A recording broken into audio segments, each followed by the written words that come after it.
حسینیت یزیدیت حفیظیت بڑی معذرت کے ساتھ یہاں پر بھی جگہ خالی ہے مسجد جو ہے وہاں بہت رش ہے لوگ بیچارے باہر کھڑے ہیں ذرا پانی لگا رہے ہیں جو جتنا آگے آ سکتا ہے آگے آگے ضرور پڑتے ہوئے یہاں پہ جو آ سکتے ہیں یہاں آ جائیں مسجد کے آواز میں جگہ ہے پلیز جو لوگ آواز میں رسٹرکشن کا لوگ کا ذرا سا خیال کیجیے جو لوگ جتنے آگے آ سکتے ہیں یہاں پہ بابا بلند صلوات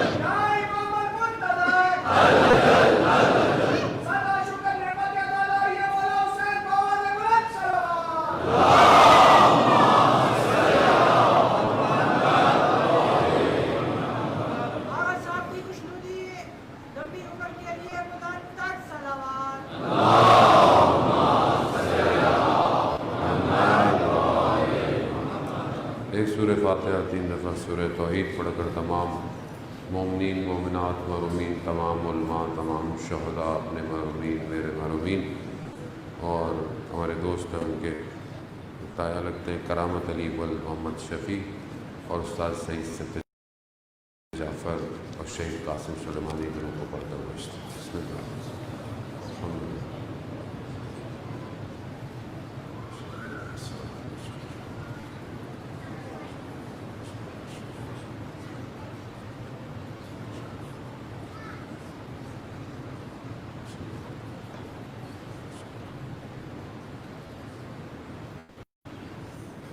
امام زمانہ کی سلامتی کے لیے ایک دفعہ صلوات بھیجیں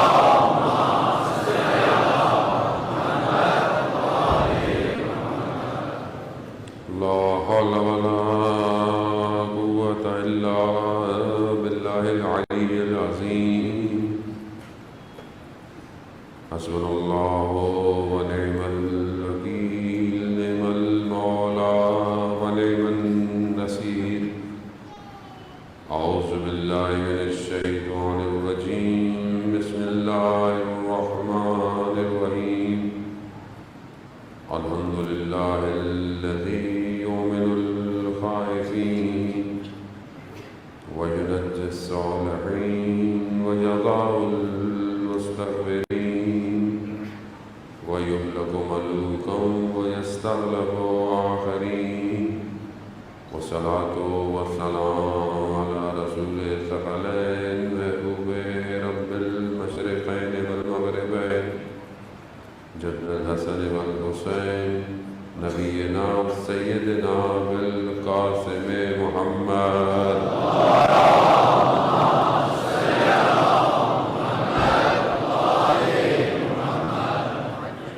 وآلہ الطیبین الطاہرین المعصومین لا سیما بقیت اللہ فی الارضین روحی وارواحنا لتراب مقدم الفدا ولعنت اللہ علی اعدائهم اجمعین بسم اللہ الرحمن الرحیم رب اشرح لی صدری ویسر لی امری واحلل عقدۃ من لسانی یفقهوا قولی اما بعد فقد قال رسول اللہ صلی اللہ علیہ وآلہ وسلم افضل الاعمال امتی انتظار الفرج صلوات علیہ محمد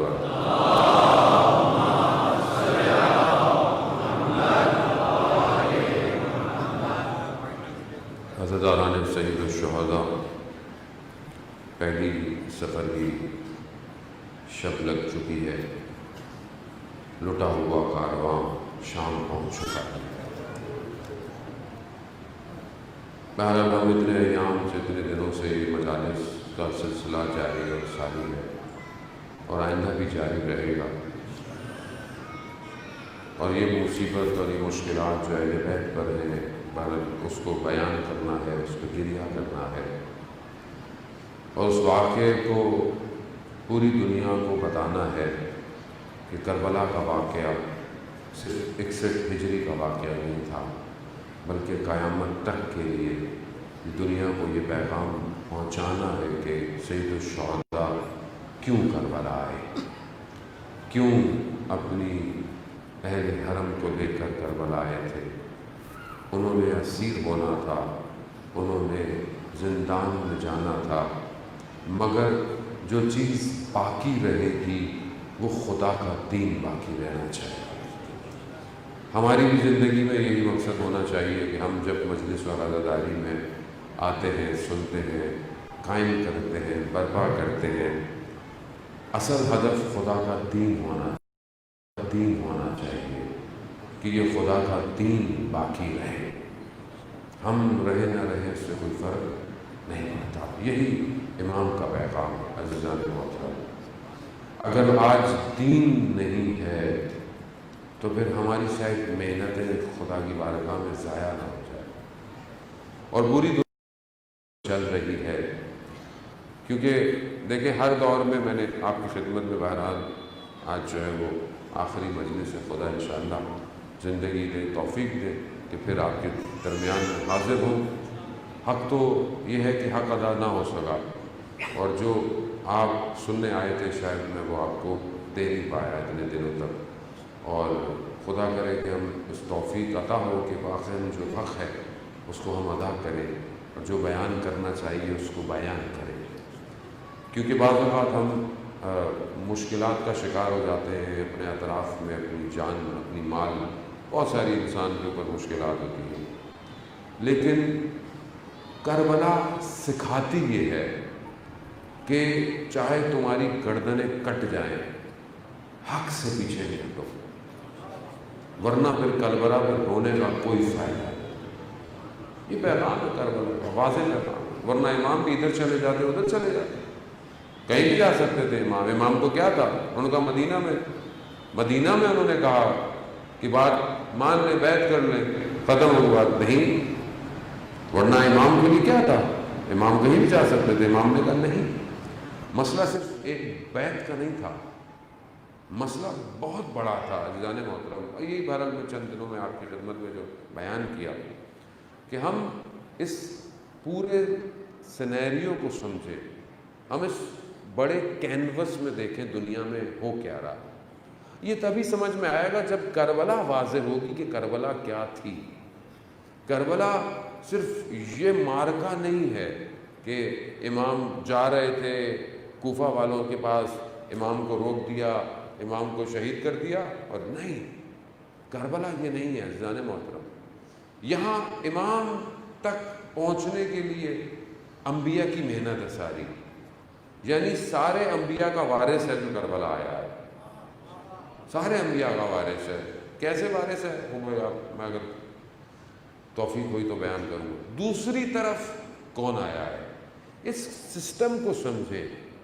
جب تک یہ آپ کو سمجھ میں نہیں آئے گا، جب تک آپ اپنے زمانے کے امام کو نہیں سمجھ سکتے۔ سمجھنے کی کوشش کریں کہ ہم جس دور میں کھڑے ہوئے ہیں بہت سینسیٹیو دور ہے، بہت حساس ہے۔ یہاں آپ کی ذرا سی غلطی آپ کو اور مجھے امام سے دور کر سکتی ہے، اور امام کے ظہور میں تاخیر ہو سکتی ہے ہماری غلطی۔ امام منتظر ہے، امام بالکل ویسے ہی ہے جیسے امام کو کربلا والوں نے، کوفہ والوں نے بلایا، خط لکھ کے 18,000 کہیں 12,000 امام کو خط لکھے گئے کہ آئیے ہم آپ کی نصرت کریں گے، ہم آپ کی مدد کریں گے۔ ہم آج کیا کر رہے ہیں پوری دنیا میں؟ الجل کیا ہے، خط تو ہیں، اور کیا ہے یہ، آ جائیے، جلدی آئیے۔ کہاں آئے، کس کے پاس آئے امام، کس کے گھر آئے امام، کس انجمن کے پاس امام آئے، کس امام بارگاہ میں امام آئے؟ ہمارا تو یہ حال ہے کہ اگر ہماری مجلس نہیں ہے تو ہم مجلس میں نہیں جاتے۔ میں مارس کی باتیں نہیں کر رہا، میں دنیا کی باتیں کر رہا ہوں۔ اگر دوسری انجمن نے یہ کیا ہم مانے جائیں گے، فلانے نے یہ کیا، فلانے نے، کسی تنظیم نے پروگرام کیا ہم نہیں جائیں گے۔ تو امام کہاں آئیں گے؟ کہاں؟ سوالیہ نشان ہے یہ آج۔ کس امام کو پکار رہے ہیں؟ کہاں آئے امام؟ تیار ہیں؟ ضرورت کس چیز کی ہے؟ متحد ہونے کی، اتحاد کی ضرورت ہے۔ دشمن یہ نہیں دیکھ رہا کہ یہ سنی ہے یا شیعہ ہے، اسے اسلام سے دشمنی ہے، وہ مسلمانوں کو آپس میں لڑا رہا ہے، اسے کوئی فرق نہیں پڑتا کہ بریلوی ہے، اہل حدیث ہے، دیوبند ہے، کوئی فرق نہیں پڑتا، اسے کہ آپس میں لڑے مرے، ایک دوسرے کو مارے، فنا ہو جائے، تباہ کر دیں اپنے آپ، اسے کوئی فرق نہیں پڑتا۔ دوسری طرف دشمن اگر شیعہ کا ظاہر ہے تو اس کو کیا کہتا ہے؟ شیعہ سے دشمنی کرو۔ وہ یہ نہیں دیکھتا یہ کون سی تنظیم کا ہے، یہ ماتمی ہے یا عزادار ہے، یہ نمازی ہے یا کون ہے، یہ نظریاتی ہے یا نہیں ہے، یہ مولائی ہے یا نہیں ہے، اسے کوئی نہیں، اسے شیعہ دشمن ہے ہمارا۔ اور ہم کیا کر رہے ہیں؟ تقسیم در تقسیم۔ کون کر رہا ہے؟ کون کر رہا ہے؟ خود کر رہے ہیں یا کوئی کروا رہا ہے؟ بہت بابصیرت چاہیے۔ علی کا شیعہ بے بصیرت نہیں ہو سکتا۔ ظاہر ہے جو جگہ جوڑنے کی ہے، جو جگہ جوڑنے کی ہے وہاں پر توڑا کیوں جا رہا ہے؟ کیوں توڑا جا رہا ہے؟ کون توڑ رہا ہے؟ عزیزان محترم، قرآن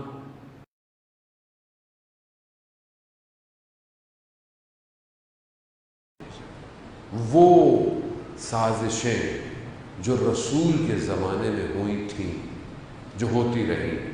قرآن سورہ مجادلہ میں کیا کہتا ہے کہ بہرحال میں اس موضوع کو کافی آگے حد تک میں پہلے لے کر آیا ہوں کسی اور جگہ پر، لیکن بہرحال آپ کے اذان عالی میں منتقل کرنا ہے کہ اس سینیریو کو سمجھے دنیا میں ہو کیا رہا ہے۔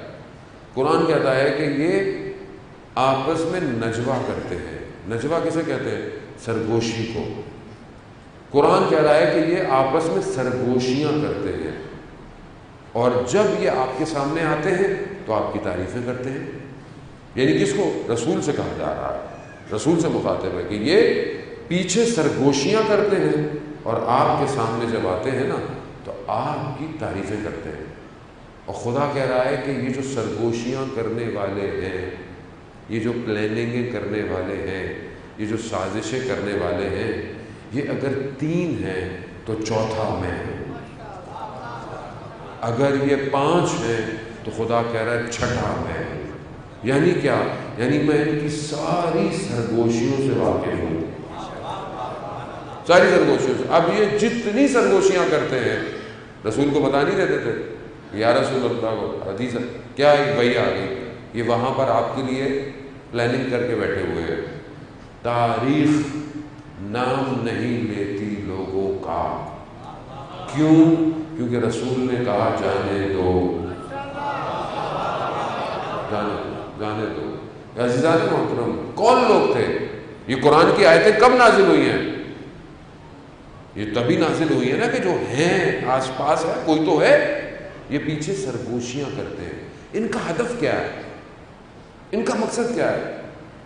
یہ گناہ کروانا چاہتے ہیں، یہ دشمنی کروانا چاہتے ہیں، یہ رسول کے مقابلے میں ایک اور نظام لانا چاہتے ہیں۔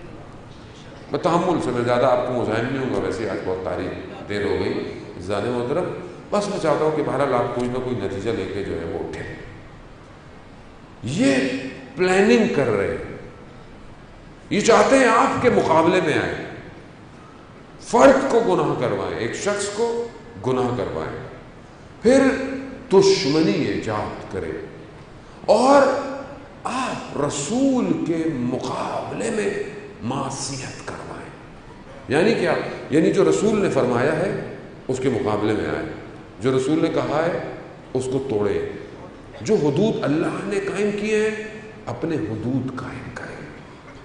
حدود کس کو کہتے ہیں؟ حد ہے، اس سے باہر نہیں نکلنا، اس سے باہر نہیں جانا، نہیں، ان حدودوں کو توڑو، اپنے حدود بناؤ۔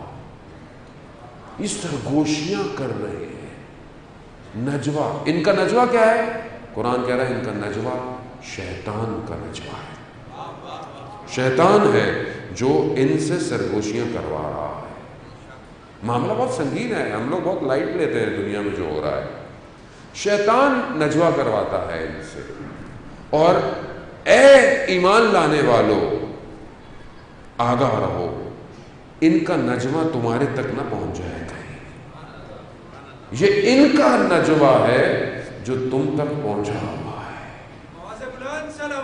اللہم صلی علی محمد۔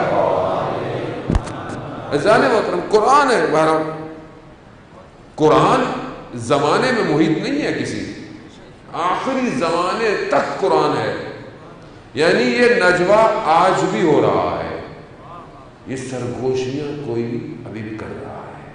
کیا کر رہا ہے؟ آپس میں لڑواؤ، دشمنی ایجاد کرو، جوانوں سے گناہ کرواؤ، یہ سب نجوہ ہو رہا ہے۔ قرآن جب اس شیطان کے نجوے کی بات کرتا ہے تو قرآن دوسرے نجوے کی بھی بات کرتا ہے، یعنی رسول سے بھی نجوہ کرو، لیکن کیونکہ فقہی احکام بھی ہے صورت میں، تو قرآن کہہ رہا ہے کہ اگر تم رسول سے نجوہ کرنا چاہتے ہو نا، تو اس وقت لوگ کیا تھے؟ آتے تھے رسول سے کان میں بات کرتے تھے۔ اخلاقی طور پر اگر ایک محفل میں آپ بیٹھے ہوئے ہیں تو دو لوگ کان میں بات کریں تو بری بات سمجھی جاتی ہے۔ کیوں؟ کیونکہ پھر آپ کوئی نہ کوئی ایسی بات کر رہے ہیں جو اس کے خلاف ہے۔ اخلاقی احکام کہا رسول سے آگے یہ کانوں میں بات کرتے تھے۔ قرآن کی آیت آ گئی، کیا آ گئی؟ کہ اگر تم رسول سے نجوہ کرنا چاہتے ہو تو پھر صدقہ دو، پھر رسول سے نجوہ کرو۔ صدقہ دو اور پھر رسول سے نجوہ کرو۔ تو تاریخ اور روایات کہتی ہیں کہ بڑے بڑے ایمان والے لوگ تھے، بڑے بڑے ایمان۔ حضرت سلیمان فارسی بھی موجود ہیں۔ کتنا ایمان ہے؟ کس درجے کا ایمان ہے؟ اچھا ہم لوگ بڑے کہتے ہیں حضرت سلیمان کا ایمان حضرت ابو ذر کا ایمان میں بڑا فرق تھا، اور پھر آپس میں باتیں کر رہے ہوتے ہیں آپ کو کیا پتا اس کا ایمان، تمہیں کیا پتا سلمان کا ایمان کیا تھا؟ تم ایمان کا الف کا نقطہ بھی نہیں پتا تمہیں ایمان کا۔ ایمان کہتے کسے ہیں؟ ایمان کیا ہے کہ حضرت سلیمان کا ایمان کیسا تھا؟ سلمان و منا بیت، لیکن تاریخ کہتی ہے حضرت سلیمان نے بھی صدقہ نہیں دیا، صرف ایک شخص نے صدقہ دیا اور نجوہ کیا، صرف علی ابن ابی طالب۔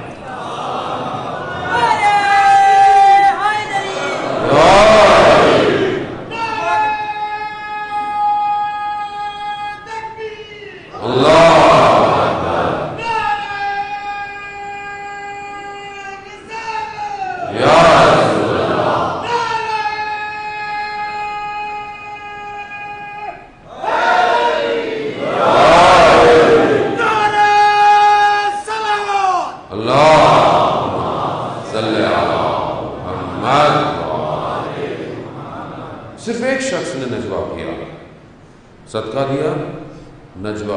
اب یہ جو نجوہ ہے، اب یہ نجوہ رسول کا اور علی کا ہے۔ اب جو بھی رسول کے پاس تھا وہ علی کو دے دیا اور سب بتا دیا، سب بتا دیا۔ یہ بھی نجوہ کر رہے تھے، یہ بھی نجوہ کر رہے تھے، اور یہ نجوہ کرتے رہے، اور یہ آج بھی نجوہ کر رہے ہیں، یہ آج بھی گفتگو کر رہے ہیں، مگر قرآن قانون دے رہا ہے۔ قرآن نے قانون دیا کہ جب بھی تم رسول کے مخالف نجوہ کرو گے تو میں تمہارے درمیان میں سنوں گا۔ اب یہ جو نجوہ کر رہے ہیں، اب یہ نجوہ خدا سن رہا ہے، یہ سمجھتے ہیں کہ ہم خدا کو پتہ نہیں ہے، خدا کی حکومت کے اندر ہے، شیطان جتنا بھی کچھ کر لے ہے تو خدا کی حکومت کے اندر کہاں جائے گا، باہر تو نہیں جا سکتا۔ اب خدا اس نجوے کو اپنے اس زمانے کے ولی کو بتا رہا ہے کہ یہ کیا نجوہ کر رہے ہیں۔ اب اگر اس ولی کا کوئی نمائندہ کچھ کہہ دے،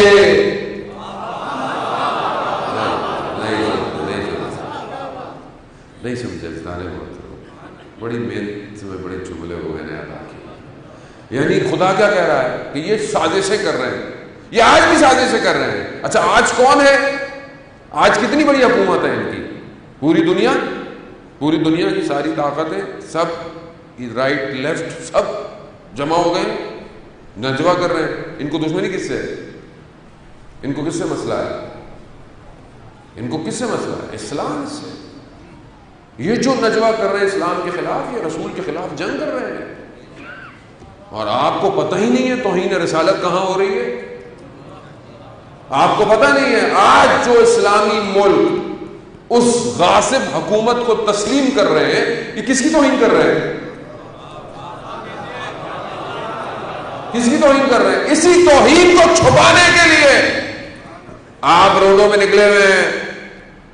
تعظیم صحابہ, تعظیم اہل بیت ریلی. اچھا تعظیم صحابہ, تعظیم اہل بیت ریلی ہے, تو آئیے 20 سفر کو پھر آئیے, حسین صحابی بھی ہے, حسین اہل بیت بھی ہے.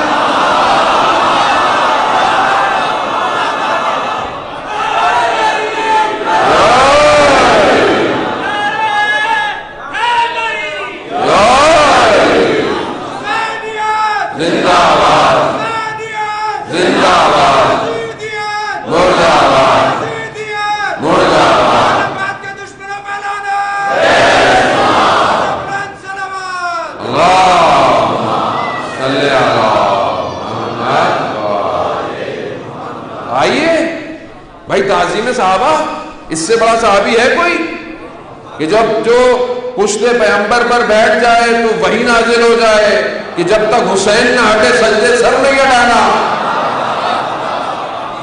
بھائی اس سے بڑا صحابی ہے کوئی کہ جو دوست رسول پر ہو؟ اس سے بڑا صحابی ہے کوئی کہ دیکھنے والے کہتے ہیں کہ سوار دیکھو یا سواری دیکھو؟ اس سے بڑا صحابی ہے کوئی کہ جب وہ موبائلہ کی آیت اتری کہ تم اپنے بیٹوں کو لے کر آؤ, وہ اپنے بیٹوں کو لے کر آئے, تو کس کو لے کر آئے؟ اس سے بڑا کوئی صحابی ہے کہ جس کے لیے رسول یہ کہا کہ عرش کے دائیں طرف یہ لکھا ہے ان الحسین مصباح الہدی و سفینۃ النجات.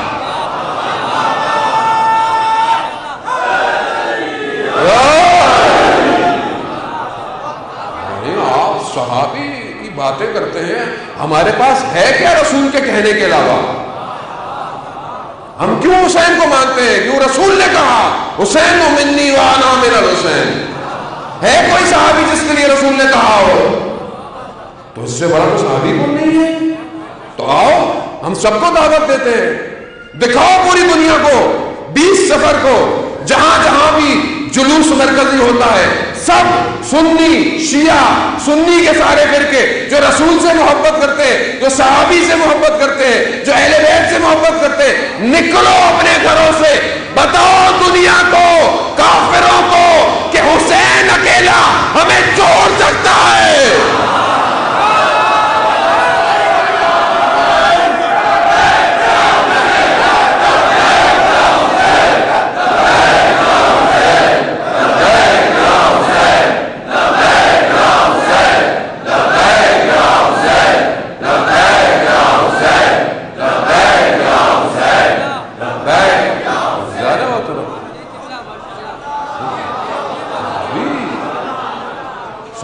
صحابی کرنا ہے تو آئیے, اس سے بڑا صحابی کوئی نہیں ہے. کہاں تھے باقی صحابی جب یزید آیا؟ کہاں تھے؟ یہ اکیلا صحابی اپنی اولاد کو لے کر, کون ایسا صحابی آیا جو 6 مہینے کے بچے کو بھی قربان کر رہا ہے؟ بھئی آج سے آپ صحابی بولا کریں, نہیں بولے نواسہ رسول, صحابی بولے. دنیا کو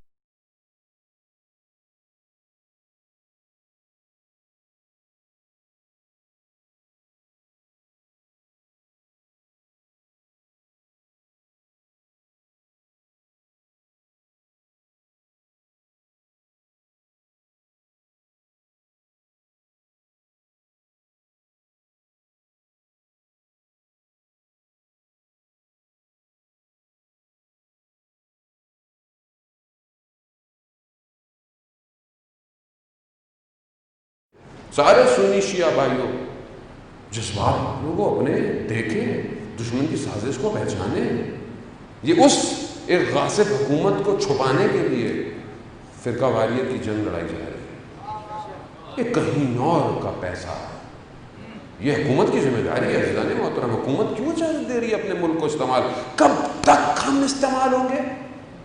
کب تک دوسری جنگوں کی قیمت ہم لوگ دیں گے؟ کتنا ہم نے افغانستان میں اپنے جوان خون دیا ہے.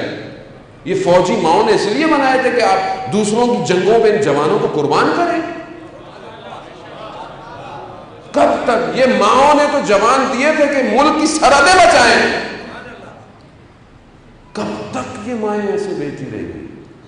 عزیزان محترم، سمجھنا چاہیے ہمارے ذمہ داروں کو. اور اگر آج کچھ کر سمجھتے ہیں کہ بچ جائیں گے تو یہ نجوا قیامت والے دن بھی گریباں پکڑے گا. یہاں آپ نکل جائیں، آپ سمجھے میں نکل گیا، لیکن وہاں معاملہ، وہاں سید الشباب اہل الجنہ یہی ہے. یہاں آپ ادھر ادھر ہو بھی گئے، ادھر داخلہ نہیں ملنا جنت میں. یہاں جتنا بغض رکھنا ہے رکھ لو. جو جنت کا دروازہ ہے نا، اس کی جو کھونٹی ہے جسے کھٹکھٹایا جاتا ہے، اس کو جب کھٹکھٹایا جائے گا تو صرف علی علی علی علی, علی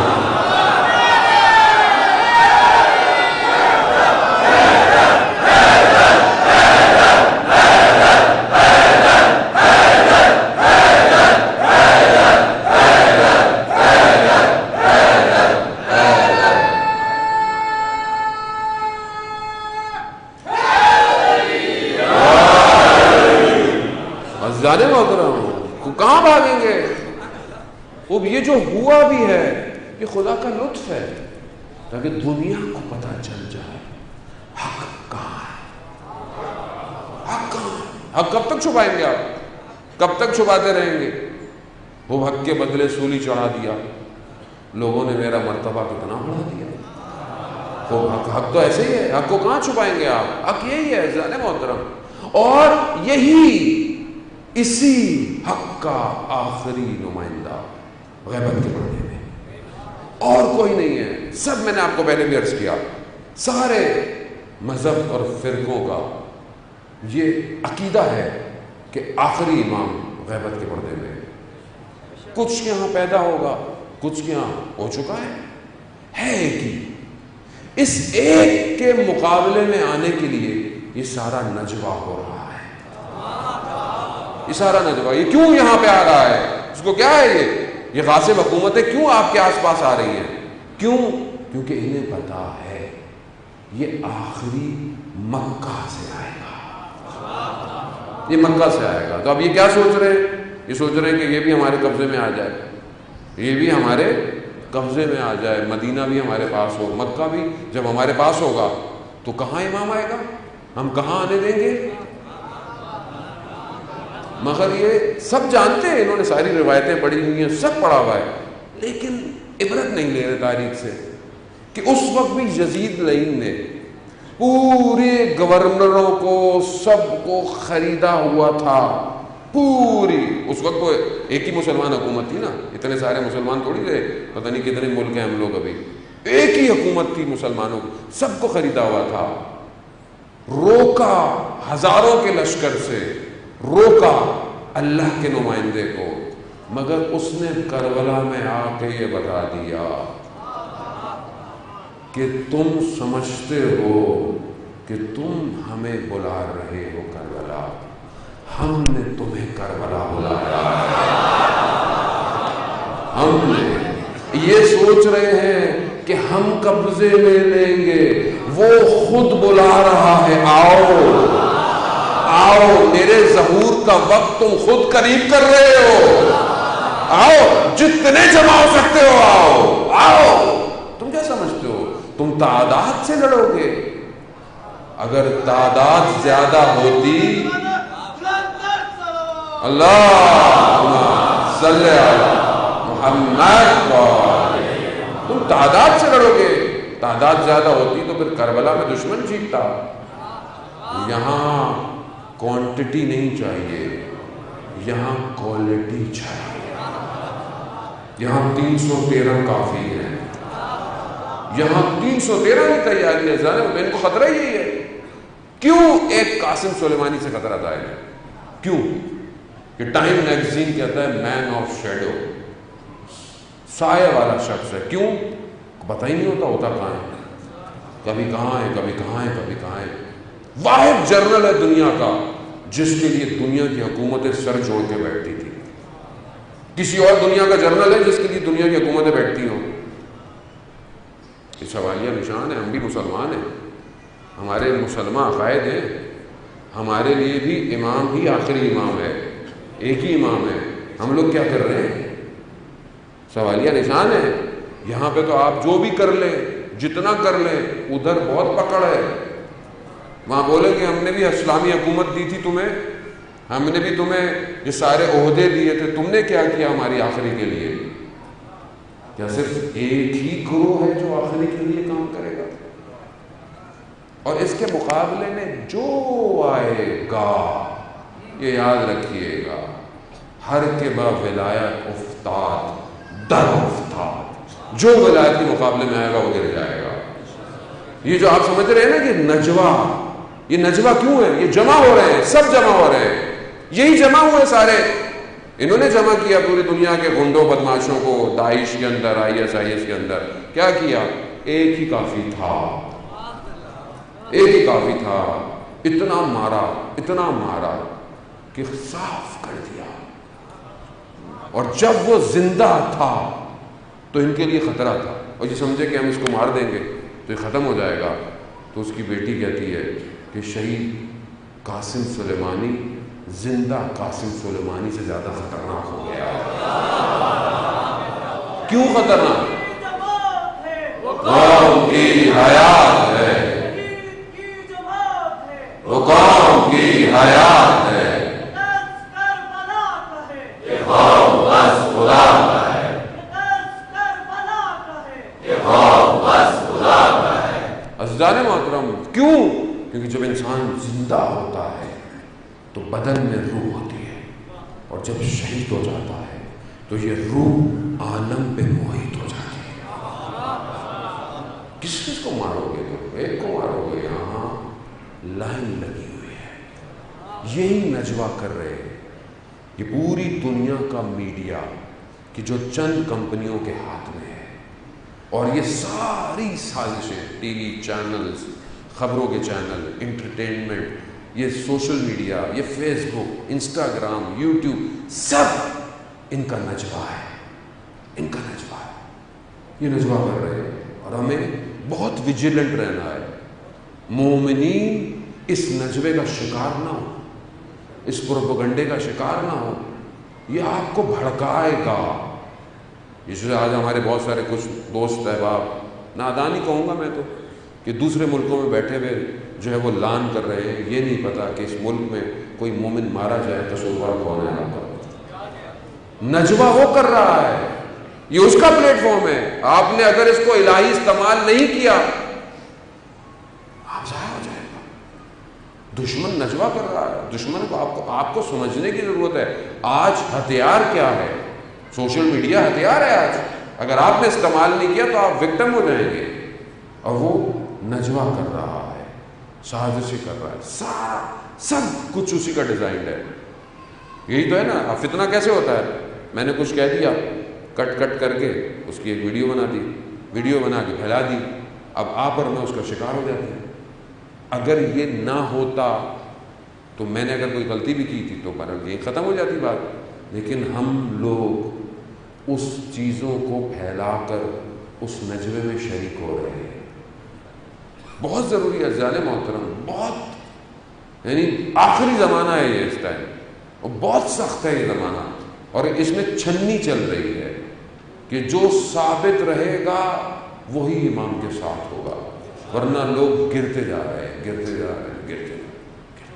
کتنے لوگ گر گئے اس زمانے میں. کتنے لوگ امام کے چہرے کو دیکھتے تھے مسجد نبوی میں. رسول خدا پوچھتے تھے کیا دیکھ رہے ہو؟ کہا آپ ہی نے تو کہا ہے علی کے چہرے کو دیکھنا عبادت ہے. کہا وقت آئے گا علی کے مقابلے میں آ جاؤ گے. کہا رسول خدا تلوار نے مار دے. کہا جب کچھ کیا نہیں تو میں کیسے ماروں پہلے.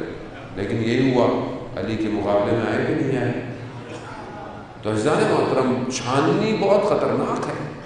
زمانہ یہ اس ٹائم نجوہ کر رہے ہیں.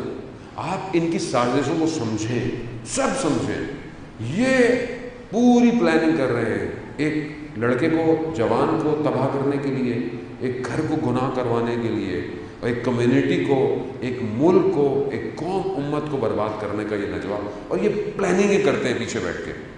یہ اخلاق کے مقابلے میں اخلاق, یہ دین کے مقابلے میں دین, یہ اعتقاد کے مقابلے میں اعتقاد لا رہے ہیں. یہ گھر کے سسٹم کے مقابلے میں گھر کا سسٹم دے رہے ہیں. یہ جو آج ہمارے ٹی وی چینلوں پر بے حیائی, برائی, نامحرم تعلقات, یہ شیطان کا نجوہ ہے.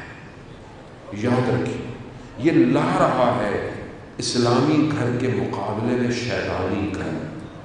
یہ نجوہ کر رہا ہے. ہمیں سمجھ میں نہیں آ رہا ہمارے ساتھ ہو کیا رہا ہے, کیونکہ ہم لوگ تو نارمل ہیں, ہمیں ویسے بھی بتاتا تو بھی نہیں ہے کوئی ایسی چیزیں ہو. نجوہ ہے عزیزان محترم. میں آپ کی خدمت میں جو بیان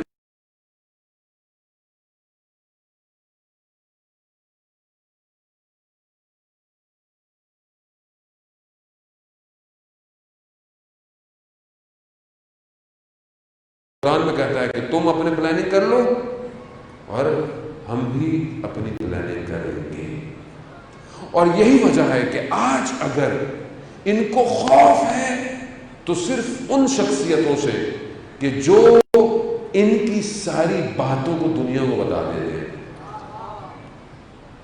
کیوں ہمارے مہاراج کرام کو برا بلا کہنے کے لیے پلاننگ کی گئی؟ کس نے کیا؟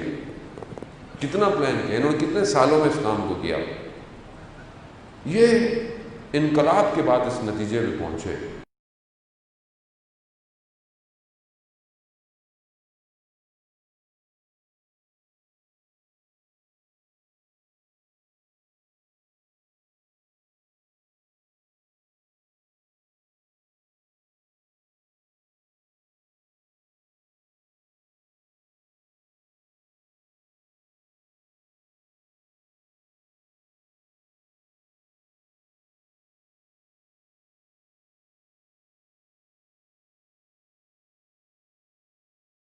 ایک پرندہ ہے جس کے دو پر ہیں, ایک سرخ رنگ کا, ایک سبز رنگ کا. سرخ رنگ کا پر حسینیت کا, شہادت کا پر ہے. کہا جتنا ان کو مارو یہ اور پرواز پکڑتے ہیں.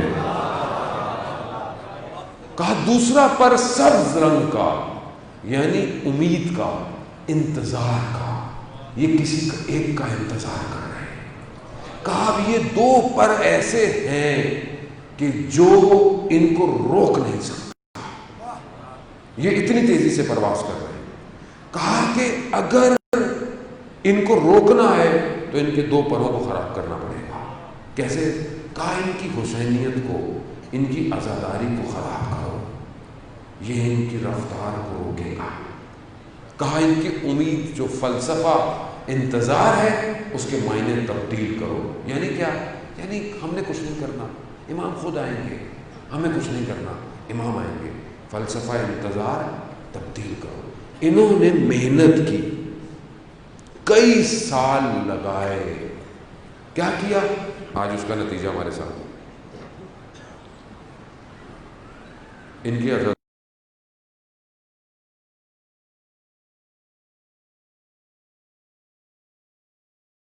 کو خراب کرو. یعنی کیا؟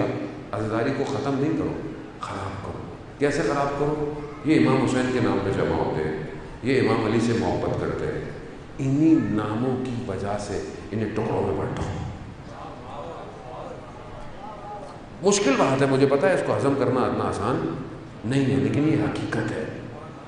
حضرت علی علیہ السلام کے نام پر ہمیں ٹکڑے تقسیم کیا گیا. کیا کہا؟ یہ تو مقصر, یہ تو مولا ہی ہے. کیا کیا؟ یہ تو فضائل نہیں پڑھتے, یہ تو یہ پڑھتے ہیں. کہاں لے گئے قوم کو؟ کن جوہلوں کے ہاتھوں میں قوم دے دی؟ کیا کیا؟ آپ کیا سمجھتے ہیں 1-2 دن میں ہو گیا؟ سالوں محنت کی انہوں نے. اس نہج پہ لے کر آؤ کہ یہ ان کی عزاداری رہے لیکن روح عزاداری چھین لو. اس جگہ سے اٹھنے والا بچہ کبھی بھی حضرت قاسم کی طرح اپنے ٹکڑے نہیں کروائے. محنت کی انہوں نے، لیکن اس نے کہا کہ اس پروں کو جتنا بھی کاٹو کچھ کرو، اس پرندے نے ایک ذرا پہنی ہوئی ہے کہ جب بھی اس کے پروں میں نقصان ہوتا ہے تو وہ ذرا پرندوں کو دوبارہ طاقت دیتی ہے. اور کہا یہ جو ذرا ہے تشیع کی، یہ مرجیت کا نظام ہے. مرجیت کا جب تک یہ نظام رہے گا ان کو کچھ نہیں کر سکتے. یہ ایک جملہ بولتے ہیں، ایک جملہ، پوری عراقی قوم سڑک پر نکل کر داعش کا خاتمہ کر دیتی ہے. ایک جملہ. اللہ صلی محمد. جانے والا ہمیں تو کہا گیا وہ یہ تو علماء کا ہے، یہ تو ادھر کا ہے، یہ تو عراق کا معاملہ ہے. نہیں، آپ سمجھ ہی نہیں رہے. آپ نے حسینیت کو سمجھا ہی نہیں. امام حسین علیہ السلام نظام لے کر آئے تھے کربلا اور یزید کو آشکار کیا تھا کہ یہ نظام ہے. آج پوری دنیا مل کر اسی حسینیت کے نظام کے مقابلے میں آئی ہوئی ہے. انہیں کسی اور مسلک سے کوئی مسئلہ نہیں ہے، یاد رکھیے گا. کیوں؟ کیونکہ انہیں پتا ہے کہ جہاں پر ولایت ہوتی ہے وہی آتا ہے یزیدیت کے مقابلے میں. وہی آتا ہے. کون آیا پورے تاریخ کے اندر؟ 50 سال ہوئے تھے رسول خدا کو گئے ہوئے، 50 سال. اور شیطان نے ایسا حلیہ اختیار کیا کہ مسند پیغمبر پر آ کے بیٹھ گئے. کون سو رہی ہے؟ کون سو رہی ہے؟ اب کون آتا؟ کون آئے گا؟ وہی آئے گا نا جو حضرت آدم کا وارث ہے، جو نوح کا وارث ہے، جو موسیٰ کا وارث ہے، جو عیسیٰ کا وارث ہے. وہی کربلا آیا، اس نے بے نقاب کیا.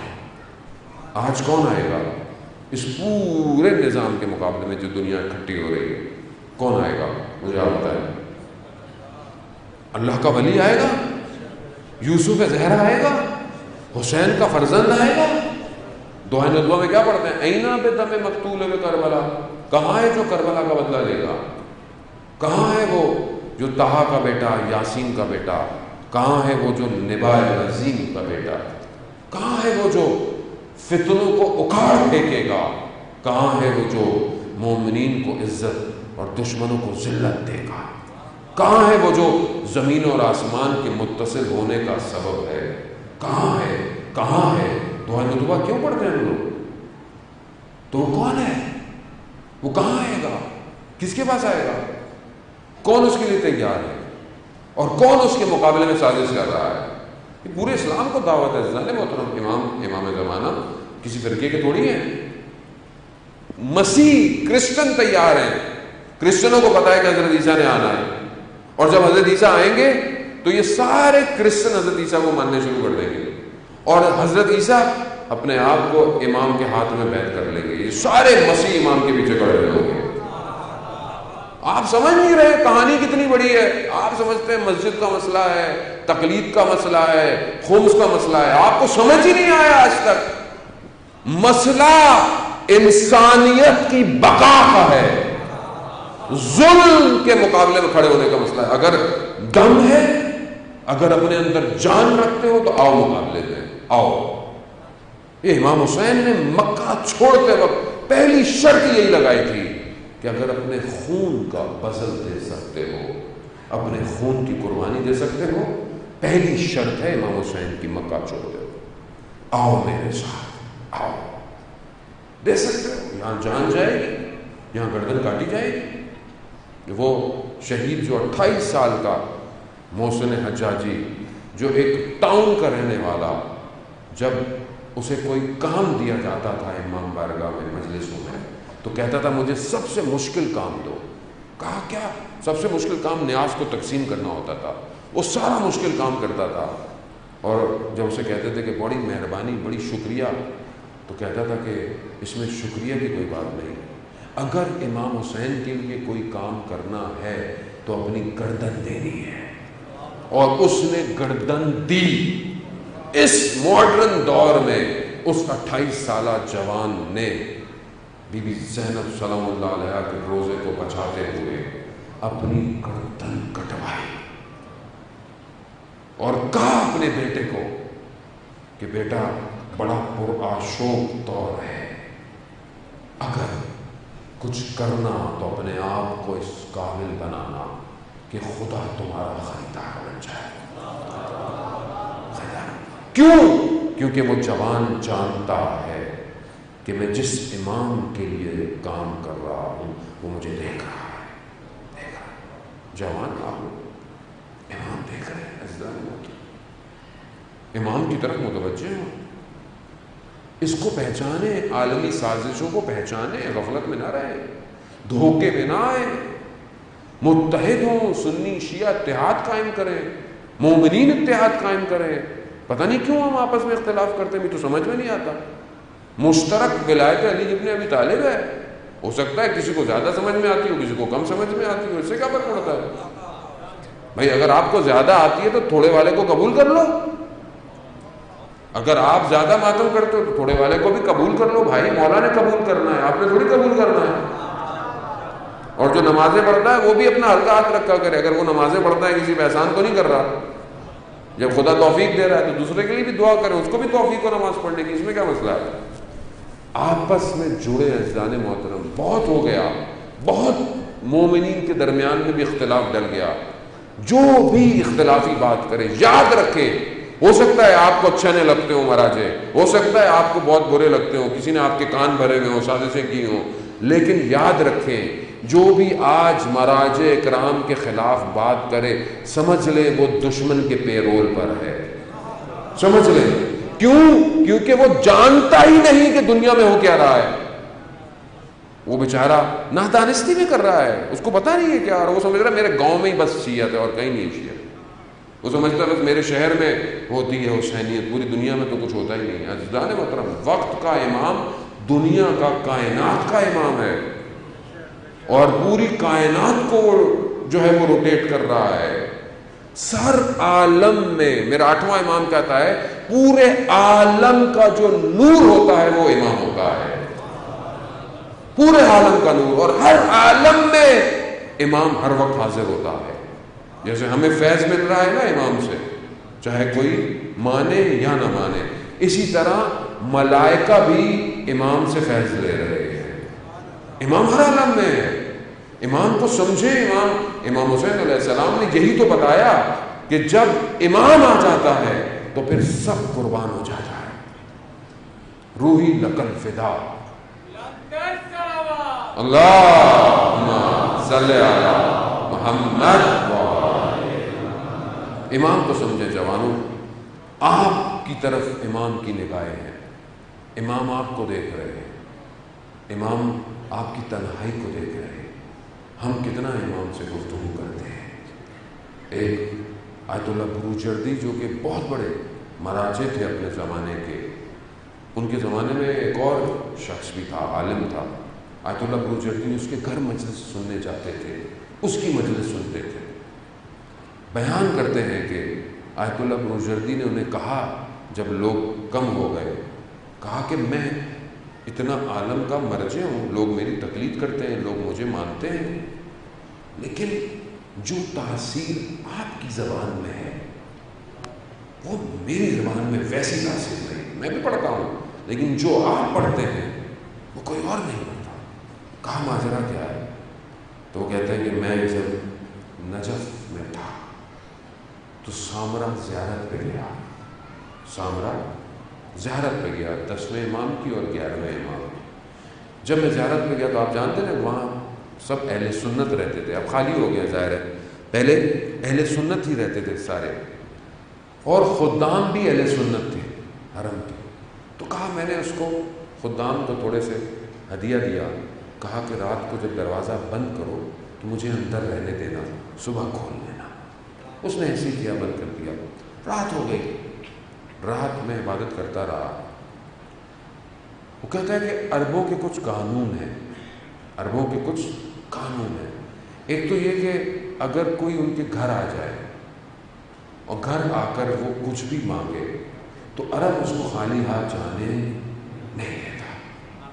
کہا دوسرا عربوں کا قانون یہ ہے کہ اگر انہیں ان کے والد کا واسطہ دے دے نا کوئی تو یہ اس کی حاجت کو پورا کرتے.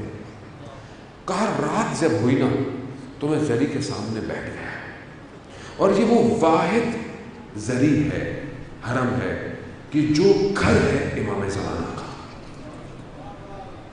یہ وہ گھر ہے, مطلب باقی جگہ بھی حرم بنے ہوئے ہیں, لیکن یہ جو گھر ہے نا جہاں ذریعہ ہے یہ امام کا گھر ہے. کیوں؟ کیونکہ اسی کے سرداب سے امام زمانہ غیبت میں گئے. یہ امام زمانہ کا گھر ہے. یعنی پوری دنیا میں ہوتا ہے امام ہر جگہ رہتے ہو, کہیں رہتے ہو, لیکن یہ وہ جگہ ہے جو امام کا اپنا گھر ہے. ہم سمجھے نہیں آج تک وہاں جاتے ہوئے, یہ امام کا اپنا گھر. اب وہ کہتے ہیں کہ میں امام کے گھر میں بیٹھا ہوا, میں نے رات کو یہی کہا مولا آپ کے گھر آیا, عربوں کا قانون ہے, آپ بھی عرب ہیں کہ آپ سائل کو خالی ہاتھ جانے نہیں دیتے. کہا دوسری آپ کے والد کا مرقد مبارک میرے سامنے ہے, یعنی 11ویں امام کی زری میرے سامنے ہے, آپ کو آپ کے والد کا واسطہ اپنی زیارت کروا دیں. اللہ. کہا یہ میں نے کہا, رات گزری, دروازہ بند ہے, دیکھا نور دروازے سے داخل ہوا, نور مجسم ہوا, امام حاضر ہو گئے. امام نے میری طرف دیکھا, کہا بولو کیا حاجت ہے؟ میں نے کہا مولا کوئی حاجت نہیں, آپ کی سلامتی چاہتا ہوں. امام نے پھر پوچھا, کہا بتاؤ کیا حاجت ہے, ہم تمہاری ہر حاجت پوری کریں. کہا مولا نہیں, مولا بس آپ کی سلامتی چاہتا ہوں. امام نے تیسری دفعہ پوچھا, پھر اس نے دیکھا, مولا آپ کی سلامتی چاہتا ہوں. امام نے اس کی طرف دیکھا, کہا تمہیں تو مانگنا بھی نہیں آتا, جاؤ جاؤ ہم نے تمہیں علم دیا. کہا یہ امام کا دیا ہوا علم ہے جو زبان میں تاثیر پیدا کرتا ہے. اللہ. ہاں عزیزان محترم, علماء بیان کرتے ہیں کہ کچھ مسائل ایسے ہیں کہ جس پر امام زمانہ تشریف لاتے ہیں, ان میں سے سب سے بڑا مصیبت غازی عباس.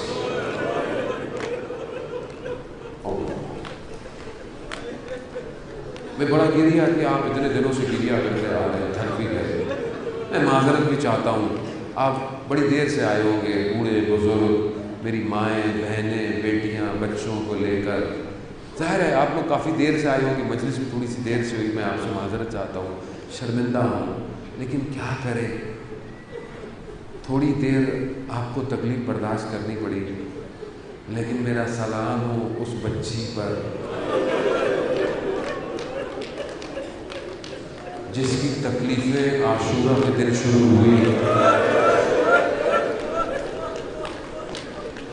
اور انہیں تکلیفوں کو لے کر وہ آج شام پہنچ چکی ہے.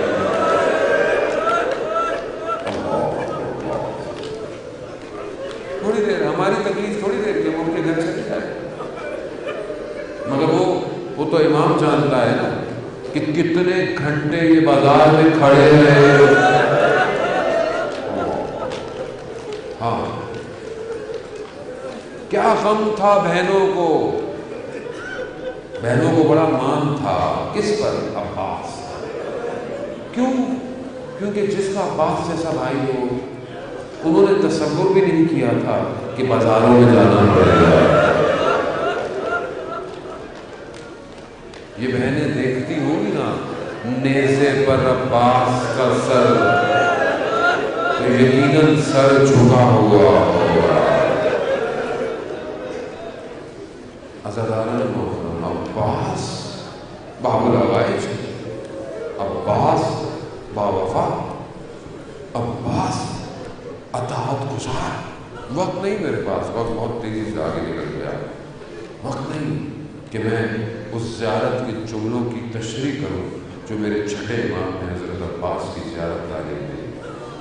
ائمہ فرماتے ہیں کہ حضرت عباس کا مقام قیامت میں ایسا ہوگا کہ سارے شہداء اس مقام کو دیکھ کر رش کھائیں گے۔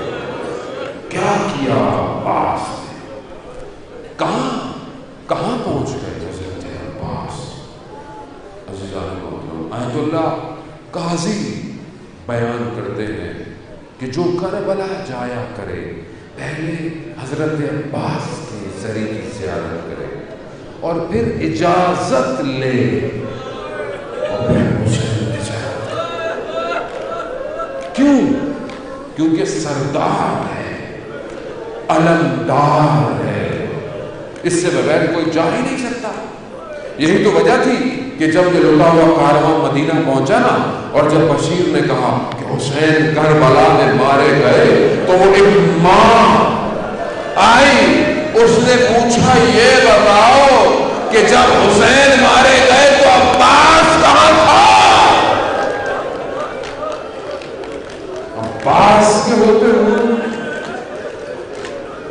نہیں، عباس پہلے گئے میری بیوی، پھر حسین۔ عالم دین کہتے ہیں کہ میں رات کو پہنچا کربلا اور غازی عباس کے حرم پہنچا تو دروازہ بند تھا، رات ہو چکی، میں چلا گیا، سو گیا آرام کرنے۔ میں نے خواب میں دیکھا کہ میں امام حسین علیہ السلام کے حرم میں ہوں اور وہاں پر رسول خدا تشریف فرماتے ہیں، حضرت علی علیہ السلام بھی موجود ہے۔ ایسے میں ایک جوان آیا اور رسول سے فرمایا، یا رسول اللہ، حضرت عباس نے ایک بچے کی شفاعت مانگی ہے، اس کی صحت مانگی ہے۔ رسول خدا کہتے ہیں کہ اس بچے کا وقت پورا ہو گیا، اس جوان کا وقت پورا، وہ جوان چلا گیا، جوان پھر آیا، کہا یا رسول اللہ، غازی عباس نے پھر فرمایا کہ اگر آپ خدا کی بارگاہ میں اس کے لیے دعا کر دیں تو وہ ٹھیک ہو جائے گا۔ رسول خدا کہتے ہیں کہ نہیں، اس کا وقت پورا ہو گیا۔ وہ عالم دین کہتے ہیں میں نے خواب میں دیکھا تیسری دفعہ حضرت عباس ہو رہا ہے۔ کس عالم میں آئے؟ کہا دونوں بازو کلم، آنکھوں میں تیر۔ کہا یا رسول اللہ، خدا حافظ کرے، خدا حافظ، یا امام زمانہ، یا امام زمانہ، ہم پر نگاہ کیجیے، ہماری مجلس میں آئیے، ہم خطا کار ہیں، میں گناہ گار ہوں مولا، میں اس قابل نہیں آپ کے چچا کا غم پڑھوں، لیکن آپ آتے ہیں نا، آج آپ آئیے، جمعے کا دن ہے، آپ کے ظہور کا دن ہے مولا، آئیے ہماری مجلس میں، آئیے رونق بخشیے، ہمارے پرسے کو قبول کیجیے۔ ہاں زادارہ محترم، حضرت عباس نے کہا یا رسول اللہ، میرا نام باب الحوائج کیوں ہے؟ کیوں ہے کہ میں لوگوں کی حاجتیں پورا کروں، یا اس بچے کو خدا کی بارگاہ سے زندگی دلا دے، یا میرا نام ہٹا دے؟ رسول خدا نے کہا علی میں دعا کرتا ہوں، آپ آمین کہیں۔ وہ عالم کہتا ہے میری آنکھ کھلی، میں دوڑتا ہوا حرم گیا، میں نے خادم سے کہا خادم حرم میں کوئی ہے؟ کہا نہیں خالی ہے۔ نہیں، کہا کوئی ہے؟ کہا ہاں، نجف کا جو قبیلہ ہے نا سب سے بڑا، اس کا جو رئیس ہے، اس کا ایک ہی بیٹا ہے، وہ شدید علیم ہے، اس کی ماں رات سے حرم میں بیٹھی ہوئی ہے۔ کہا دروازہ کھول، کہا دروازہ کھولا، میں گیا، میں نے کہا یا اے بی بی جہاں اٹھ جا، عباس نے تیرا بیٹا تجھے دے دیا۔ یہ باب الحوائج ہے، یہ حاجتوں کا دروازہ ہے۔ ہاں زیادہ روز عاشورہ کچھ حاجتیں عباس کی خدمت میں آئی. جنگ کی اجازت تو نہیں ملی عباس. زہیر ابن کین روز عاشورہ حضرت عباس جب باقی جنگ کرتے تھے نا تو حضرت عباس دشمن کے لشکر کو دور کرتے تھے. ایسے میں زہیر ابن کین عباس کے پاس پہنچے. کہا عباس ایک بات کہوں. کہا یہ وقت نہیں ہے بات کا. کہا نہیں, آپ کے بابا کی بات یاد آ گئی. حضرت عباس رک گئے. کہا بابا کا نام لیا ہے تو بولو. کہا آپ جانتے ہیں آپ کے بابا نے آپ کو کیوں مانگا تھا؟ کہا آج وہی دن ہے جس کے لیے مانگا تھا. حضرت عباس کہتے ہیں زہیر تو مجھے تیش دلاتا ہے. ایسی انگڑائی لی کہ گھوڑے کی لگامیں ٹوٹ گئیں اور ایک وار کیا کہ دشمنوں کی گردنیں ہوتی ہوئی نظر آئی. مگر عباس کو اجازت مگر ایک بچی عباس چچا عباس اللہ بچوں کو بڑا ناز تھا. سب نے کہا سکینہ یہی کہا ہوگا نا کہ بھئی آپ کے چچا ہیں. کچھ نہیں تو بچی آ ہی گئی ہوگی کہ میرا چھوٹا بھائی پیاسا ہے. چچا پانی. چچا نے کہا مجھے اجازت لے. اجازت لے. ہاں بیان ہوتا ہے کہ بچی نے اپنے بابا سے کہا کہ چچا کو پانی لینے سے حالے دل ہے. ہو سکتا ہے امام نے یہی کہا ہو بیٹا تمہیں شاید اپنے بھائی کی پیاس. میرا بھائی گیا واپس گیا. علامہ ذیشان حیدر زوادی خدا ان کے درجات میں اضافہ فرمائے روز عاشورہ مصائب پڑھ کر کہا کہ یہ ٹینٹ نہیں ہٹانا. کیوں؟ جانتے تھے عشر عاشورہ انتقال کر گئے. وہ فرماتے تھے کہ جس خیمے میں مشکیزیں رکھے ہوتے تھے پانی تو چند دنوں سے نہیں ہے لیکن زمین نم ہوتی تھی وہ تھی نہیں اس وقت ہوتی ہوگی. اس آس پہ بچے سینوں کو زمین پہ لگا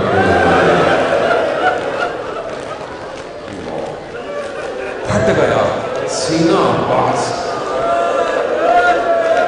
بسیزہ اٹھایا. بڑے پانی کی طرف. میں جل نہیں پڑوں گا عباس بس پانی کی طرف بڑھے. غازی عباس خدا آپ کا گریہ قبول کرے. خدا آپ کو کوئی غم نہ دے سوائے غم حسین کے. ہاں بڑے پانی کوئی روک نہ پایا. جہنم واصل کیا. پہنچے پانی تک. پانی کو ہاتھ میں اٹھایا. 20 سال پرانی وصیت یاد آئی. 21 رمضان کی رات ہے. مولا نے عباس کو بلایا. عباس وقت آئے گا پانی پہ پہنچ جاؤ گے مگر یاد رکھنا حسین پیاسا باوفا. پانی کو پانی کروایا. مشکیزہ بھرا. بس آپ کی جلسے میں شبیہ علم برآمد ہونے والا ہے حضرت عباس کا. زیادہ رڑی محترم پانی بھرا. اب یہ پانی امید ہے عباس کی. خیمے انتظار کر رہے ہیں. بچے انتظار کر رہے ہیں. نشانی کیا ہے؟ علم. بچے علم دیکھ رہے ہیں. علم آ رہا ہے. دشمن نے کہا کہ وہ کو کیا کیا؟ دایاں بازو شہید بایاں بازو شہید. علم پھر بھی مشکیزہ پھر بھی دشمن کہتا ہے کہ کون سی چیز ہے جو عباس کو روک نہیں ہے, عباس کو طاقت دے رہی ہے. مقتل کہتا ہے عباس اٹھ کے خیموں کو دیکھتے تھے. کتنی دور خیمے. اللہ ہم نہیں سمجھ سکتے عباس دشمن نے دیکھا یہ مشکیزہ ہے جو عباس کو لے کر جا، تیر آیا مشکیزے پر نہیں، عباس کی امیدوں میں لگا، پانی بہ گیا، گھوڑا بھی باوفا تھا، رخ موڑ دیا، اب جب رخ موڑا تیر آیا، آنکھ پر لگا، میں قربان جاؤں، جب کوئی چیز آنکھ میں لگتی ہے تو پھر ہاتھوں سے ہٹائی جائے، ہاتھ نہیں، گرز لگا، زین سے زمین پر عباس آئے۔ ایک عالم دین پڑھا کرتے تھے حضرت عباس کے مسائل، مولا خواب میں آئے، کہا تم ہمارے مسائل نہیں پڑھتے؟ کہا مولا حق کے مسائل پڑھتا ہوں۔ کہا نہیں تم صحیح نہیں پڑھتے۔ کہا مولا کیا پڑھوں؟ کہا تم یہ نہیں بتاتے کہ ہم زین سے زمین پہ آئے کیسے، ہاتھ نہیں ہے۔ عباس گرے۔ میرا چوتھا امام کہتا ہے میں نے دیکھا کہ میرے بابا حسین نے کمر پکڑی، انکسارا ظہری، میری کمر ٹوٹ گئی۔ آزاداران محترم یہ سننا تھا۔ اب میرا مولا حضرت عباس کے بدن میں، مگر کیسے آیا کہ جب پہلے کسی جنازے پر آتے تھے نا تو سیدھے پہنچتے تھے، خیموں پہ نگاہ نہیں کرتے تھے، کیوں؟ عباس تھے۔ اب ایک نگاہ خیموں پر، ایک نگاہ حضرت عباس پر، پہنچا میرا مولا، بس آخری مزاج چلے۔ میرے مولا نے سر کو زانوں پہ رکھا، خون کو صاف کیا، آپس میں گفتگو ہوئی۔ بھئی اطاعت گزار ہے نا، اطاعت گزار ہے، درخواست کر سکتا ہے۔ کہا کہتے ہیں کہ درخواست کی، کیا درخواست کی؟ کہا مولا میرے بدن کو خیمے مت لے جانا۔ علماء کہتے ہیں کیوں کہا عباس نے؟ بھئی یہ واحد بدن ہے نا، بھئی حضرت حر کا بدن تو قبیلے والے لے گئے تھے، باقی سب گنجے شہداء میں، یہ واحد بدن ہے فاصلے پر، کیوں؟ کیونکہ عباس باوفا بغیر پانی کے بدن بھی نہیں جانا چاہتا۔ علامہ کہتے ہیں نہیں، اور وجہ تھی، کہا مولا کو جانتا ہے عباس اپنے آقا کا غلام ہے، عباس اطاعت گزار ہے، عباس مطیع ہے، جانتا ہے میرا مولا صبح سے لاشوں کو اٹھا کر بھوکا